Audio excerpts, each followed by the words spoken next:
மக்களே என்று நாம் திருக்குறள் 507ஆம் குறளை பார்க்கிறோம். இது திருக்குறளின் பொருட்பால் பகுதியில் உள்ள அரசியல் என்னும் இயலில் இடம்பெற்றுள்ள தெரிந்துதெளிதல் அதிகாரத்தின் 7 குறள்.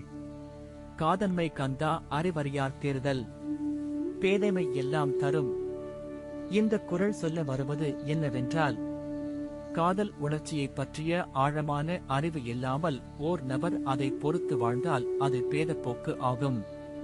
ஏனெனில் அறியாமை மகனை சுயேச்சை மற்றும் பிழை சிதைப்பில் அடிக்கட்டு போடுகிறது.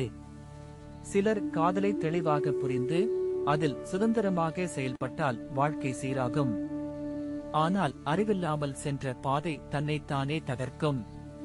திருவள்ளுவர் கூறுவது போல இவ்வாறு அறிவு இல்லாத காதல் எல்லாவற்றையும் பேதமாக்கும். இன்றைய வாழ்க்கையில் உணர்ச்சி மற்றும் நட்பை சமநிலையில் வைத்தால் உறவுகள் வலுவாக இருக்கும். அதனால் காதலை அறிவுடன் அணுகுவது இன்றைய சமூகத்தில் முக்கியம். இதை பின்பற்றினால் நம் முடிவுகள் தெளிவாக, உறவுகள் நம்பிக்கையுடன் இருக்கும். அதனால் நாமும் அறிவுடன் காதலை நடத்தி சிறந்த வாழ்க்கையை எட்டலாம். இதைத்தான் இந்த குறள் மிக அழகாக எடுத்துக் கூறுகிறது. காதன்மை கந்தா அறிவறியார் தேறுதல், பேதைமை எல்லாம் தரும்.